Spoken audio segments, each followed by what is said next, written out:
Olá! O ano de 2026 começou turbulento. Já no dia 3, o mundo foi surpreendido com a invasão da Venezuela por tropas estadunidenses. Na invasão, o presidente venezuelano, Nicolás Maduro, foi sequestrado e levado para os Estados Unidos sob acusação de narcoterrorismo. Passado o primeiro impacto da notícia, parece suficientemente claro agora que no centro da ação do governo Trump está, isto sim, o petróleo da Venezuela, país que tem extensa fronteira com o Brasil. Junto com o petróleo venezuelano, outros dois temas vêm à baila: a soberania das nações latino-americanas e a construção de uma nova geopolítica internacional. O Opinião Pernambuco entra nessa discussão ouvindo, a partir deste momento, o pesquisador e cientista político Túlio Velho Barreto. Túlio, gratíssima mais uma vez por estar aqui com a gente. Obrigado pelo convite. E para falar sobre esse tema tão palpitante, né, que pegou todo mundo de surpresa. Eu, particularmente, tive que interromper as férias para estar aqui com você agora. Apenas o petróleo explica essa invasão dos Estados Unidos à Venezuela? Eu penso que é a principal causa, né, do fator que leva os Estados Unidos a invadir a Venezuela e sequestrar o presidente, né, daquele país. No entanto, eu acho que vai além do interesse em relação ao petróleo, né? Eu acho que quando se pensa no rearranjo político internacional hoje, a geopolítica, né, atual, os Estados Unidos não está medindo esforços, né, para que se apresente como o único poder no mundo, né? Tanto que há uma intenção de ter um controle maior sobre a América de um modo geral, né? Considerando aí que a América é dos Estados Unidos, seja a América do Norte, do Centro-Oeste, do Centro, a América Central e a América do Sul. Mas, por exemplo, em relação à Groenlândia, né? Que já fica fora da esfera desse continente. Os Estados Unidos já têm demonstrado, então, intenção de disputar esse território. Então, o petróleo é, sim, a motivação maior em relação à Venezuela, mas é um passo para ampliar a dominação de forma mais efetiva em relação a países que os Estados Unidos não têm como governo como aliados, né? Quer dizer, na Argentina é um governo aliado, mas na Venezuela não é, em Cuba não é, no Brasil, na Colômbia. Então tem interesse de se impor, não aqueles países que já têm uma relação amistosa, mas aqueles países que hoje se contrapõem à política norte-americana. Então, os interesses são mais amplos, né? Embora está centrado aí na questão do petróleo, que é fundamental. Eu vou trazer aqui para você, um trechinho do livro As Veias Abertas da América Latina, do escritor uruguaio Eduardo Galeano, e ele publicou esse livro ali nos anos 70. Depois vieram algumas reedições, mas, se eu não estiver enganada, a primeira publicação a primeira fornada foi ali nos anos 70. E aí ele, falando sobre o petróleo, ele diz o seguinte, abre aspas: nenhum outro imã atrai tanto os capitais estrangeiros como o ouro negro. Nem existe outra fonte tão fabulosa de lucros. O petróleo é a riqueza mais monopolizada em todo o sistema capitalista. Não há empresários cujo poder político se compare com o que exercem as grandes corporações petrolíferas, fecha aspas. O petróleo já derrubou governos, já promoveu golpes de Estado na América Latina e em outras partes do mundo. Eu te pergunto se ainda é essa força toda, se a indústria petrolífera ainda tem toda essa força e, sobretudo, aqui na América Latina, considerando o Brasil, considerando Venezuela, porque a gente vive aí um momento de transição energética. Mas o petróleo ainda dá as cartas aqui? Sim, penso que sim. Se a gente olha para a Venezuela, é claro, né? A Venezuela é o país que tem a maior reserva de petróleo que se conhece, né? E que é possível ser extraída. E é um país que tem sofrido boicote econômico, né, e dificuldades econômicas criadas, inclusive pelas relações políticas entre os governos da Venezuela, considerando desde Chávez, e as grandes potências, né?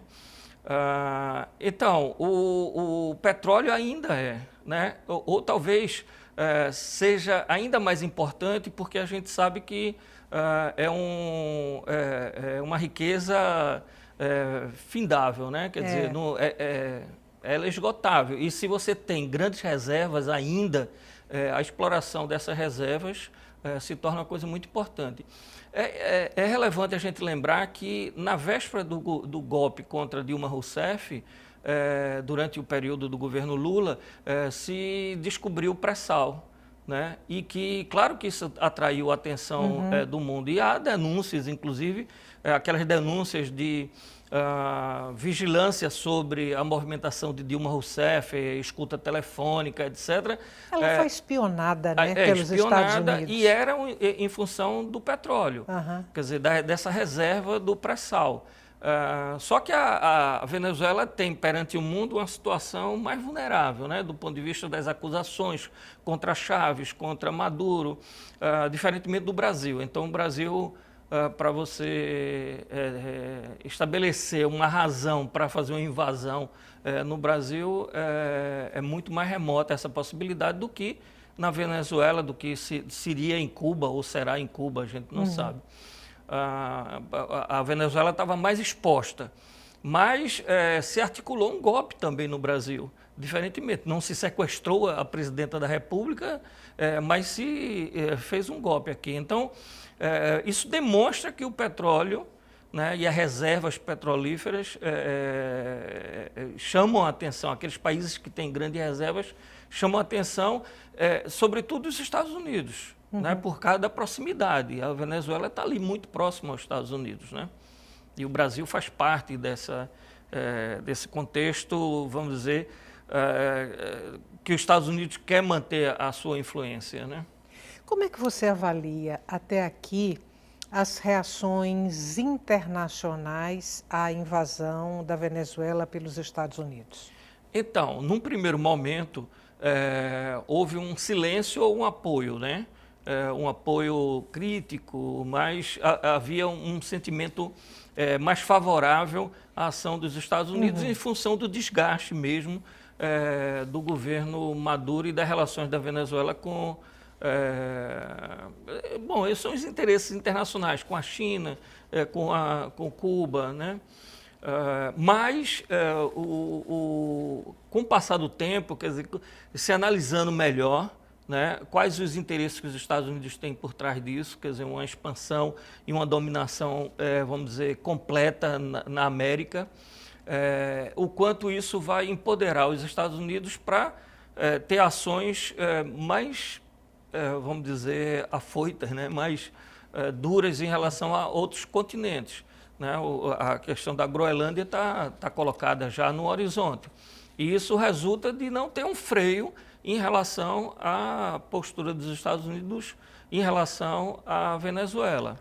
Então, a primeira reação eu acho que foi essa, foi mais comedida, mais de apoio e tal. Quer dizer, agora está se tendo já uma sensação e manifestações, né, de vários líderes pelo mundo afora, de que é condenável essa atitude, né? Quer dizer, porque, enfim, não só foi tirar o presidente de um presidente de um país, sequestrá-lo e acusá-lo de algo que depois já se recuou em relação Não a se essas... fala mais nisso. Não se fala. E querer controlar o país, quer dizer, anunciar inclusive que não tem um tempo para sair da Venezuela e que ele hoje, esses dias, ele postou, né, como se fosse presidente, imagens como se fosse presidente da Venezuela e determinando como é que vai ser a extração, por exemplo, do petróleo, quem vai controlar isso aí, as empresas norte-americanas, né, com os interesses do governo. Então, vou trazer aqui para essa nossa conversa uma definiçãozinha bem simplificada do protetorado. Lá vai, abre aspas, território ou país que no direito internacional possui certos atributos de Estado independente, porém, sob outros aspectos, está subordinado a uma potência que decide sua política externa e tem obrigação de o proteger e, às vezes, controla internamente seu governo, seu judiciário e suas instituições financeiras.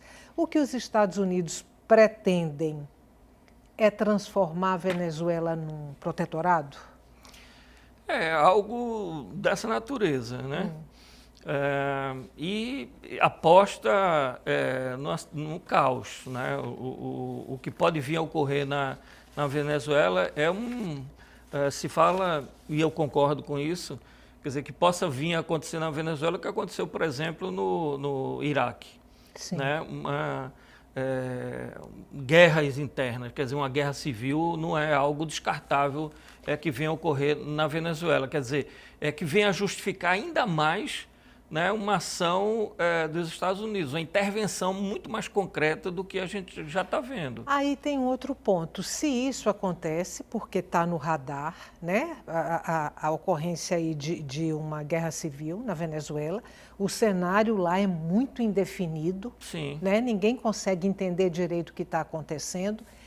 Se acontece uma guerra civil na Venezuela, a gente tem uma fronteira extensa com a Venezuela. Sim. Brasil e Venezuela tem... O que sobra para o lado de cá? Então, eu penso que atualmente no contexto mundial, os Estados Unidos não tem muito como fazer uma intervenção no Brasil, né? Em função do Brasil ter enfrentado a extrema-direita, né, a possibilidade de você ter o estabelecimento de um Estado totalitário, conseguir fazer eleições, vencer uma tentativa de golpe que incluía o assassinato de presidente do Supremo Tribunal da República, vice-presidente, etc. Quer dizer, o Brasil demonstrou uma força grande no sentido de defender os valores da democracia. Isso é importante. Né? Sobretudo no continente que a história política é quase que de sucessivos golpes. Então, uma ação em relação ao Brasil, nesse sentido, é muito mais difícil que venha a ocorrer. No entanto, intervenções que venham tumultuar as eleições, esse ano eleitoral, isso é muito importante, não está fora, não está longe do horizonte. Quer dizer, eu vislumbro que a gente vai ter um ano muito difícil em função do processo eleitoral, do quanto há uma possibilidade dos Estados Unidos, através do governo Trump, né, exercer um papel influente nesse processo eleitoral, seja no controle das tecnologias que tem, a utilização dos recursos tecnológicos que envolve redes sociais, etc., como também no clima político. Né? Em função do que você está chamando a atenção, o que pode ocorrer na Venezuela, né? A partir da intervenção norte-americana. Então, no Brasil, eu acho que esse é o grande risco. Agora, você ter um conflito na Venezuela interno, ou você ter uma intervenção longa na Venezuela por parte dos Estados Unidos, isso vai criar um clima muito crítico na América do Sul, né? Porque a Colômbia passa a ser também um alvo. Quer dizer, eu nem diria que só a América do Sul. Vai ter eleição agora, né? A Colômbia também esse Exatamente. ano. Todos esses processos eleitorais vão ser monitorados e estão passíveis de intervenção neles. Túlio, sabe E que... tem Cuba, né? Que também vive agora uma ameaça permanente. Eu estou aqui lembrando, eu quero crer que quem traz essas informações, quem pesquisou isso e trabalhou isso foi um historiador que você gosta muito e que eu gosto também, Muniz Bandeira. Eu acho que é ele quem retrata a interferência dos Estados Unidos nas eleições no Brasil ali um pouco antes do golpe de 64. Sim. Inclusive, uma ingerência muito grande em Pernambuco para que Miguel Arraes não fosse eleito governador. Você acha que essa ingerência nas eleições agora de outubro, essa ingerência pode se dar nessa mesma violência? Houve derrame de dinheiro, houve um alinhamento com os grupos de direita para impedir que os candidatos progressistas fossem eleitos naquele momento. Você acha que pode se repetir isso com a mesma violência daquela época? Eu acho que pode ser pior. Né? Não sei se é um pessimismo, que eu estou tomado pelo pessimismo para 2026, mas eu acho que pode ser pior. E foi ótimo você lembrar esses episódios anteriores à eleição de 62 no Brasil. Quer dizer, ali no começo dos anos 60, 62, a eleição para governadores. Porque mostra a questão histórica, né? O quanto é importante a gente se debruçar sobre a história para entender o que está acontecendo agora. E a possibilidade de repetição no mesmo padrão ou até de forma ampliada do que aconteceu naquela ocasião.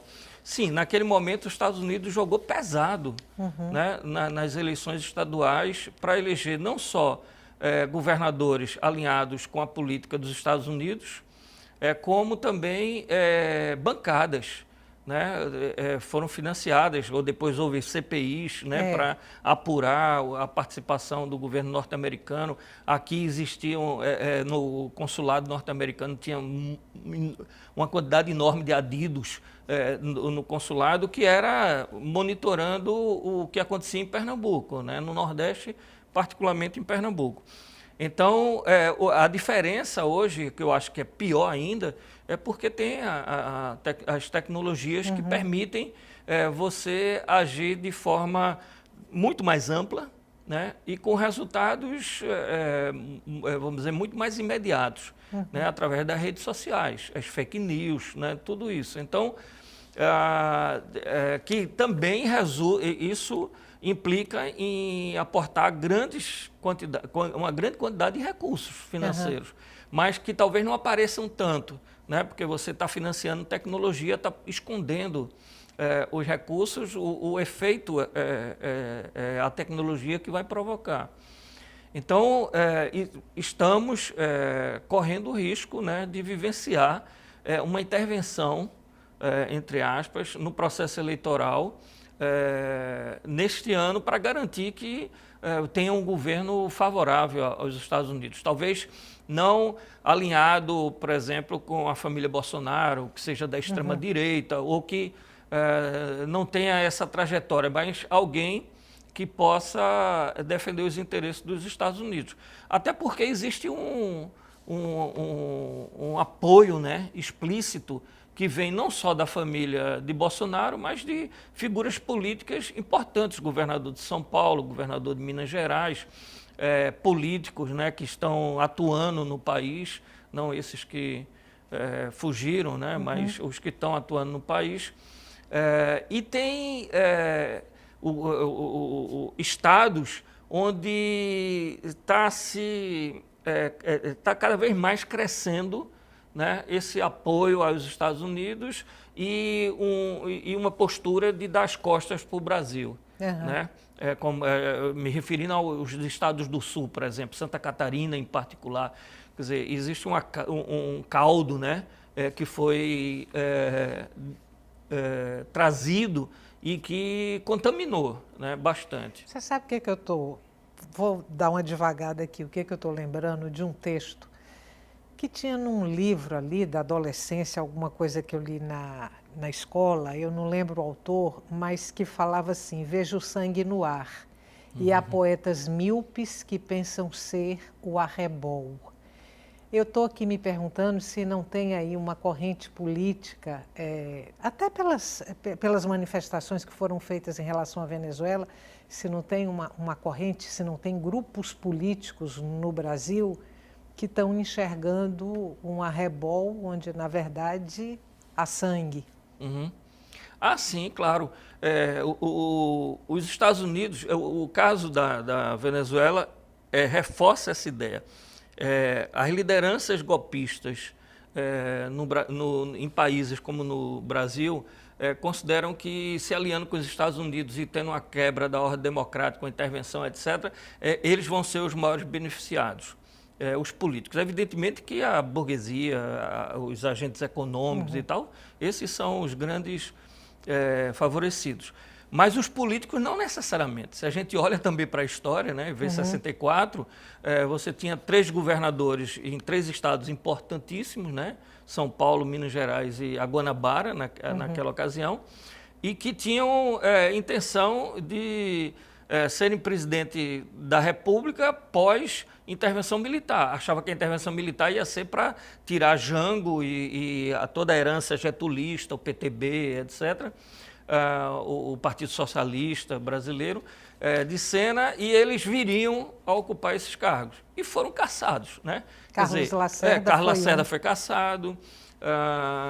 E aqueles que votaram também no colégio eleitoral em Castelo Branco se deram mal, né? Naquela ocasião. Quer dizer, Ulisses Guimarães votou favoravelmente, apesar do comportamento dele posterior. JK também votou favoravelmente a Castelo Branco no colégio eleitoral, e foram caçados. Quer dizer, esses não são golpistas, mas Carlos Lacerda, sim, achava que ia ser presidente da República. Era a única forma de ser presidente da República.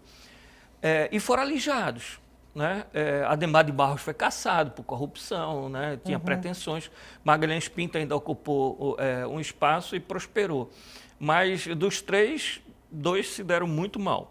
E na Venezuela, a Prêmio Nobel da Paz pensava que cumpriria um papel importante e foi alijado. Quer dizer, ninguém fala nem mais dela. Né?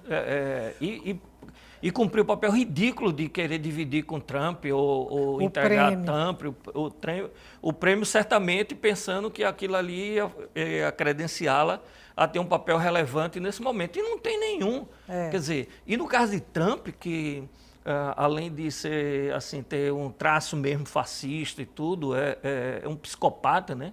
Aquela figura psicopata, quer dizer, não tem limites.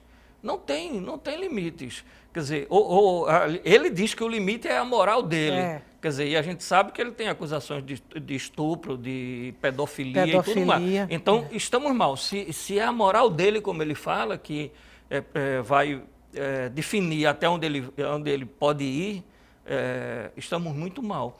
Quer dizer, por isso que é a necessidade de se colocar claramente. Agora, é o interesse capitalista, né? As relações são capitalistas enfim, não se quer contrariar completamente os Estados Unidos porque tem interesse, tem uma guerra acontecendo, né, entre a Rússia e a Ucrânia, tem o que está acontecendo no Oriente, quer dizer, tem muitos outros fatores onde os Estados Unidos cumprem um papel importantíssimo e poupa, inclusive, esses países, né? O chanceler alemão, em determinado momento, chegou a dizer assim que o que Israel estava fazendo, na verdade, poupava uma ação dos países, para não sujar a mão de sangue. Ô, Túlio, eu acho que o tempo da gente está quase acabando. Logo depois da invasão da Venezuela, não queria terminar a entrevista sem tocar nesse assunto, logo depois da invasão da Venezuela, Brasil, Canadá e Colômbia, os governos desses 3 países andaram trocando telefonemas.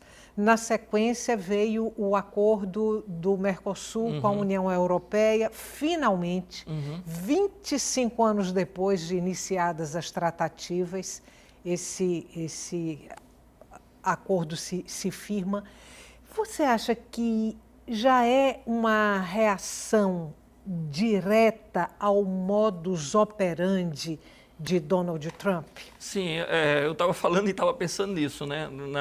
No acordo da União Europeia com o Mercosul. Que tipo de resposta os países vão dar?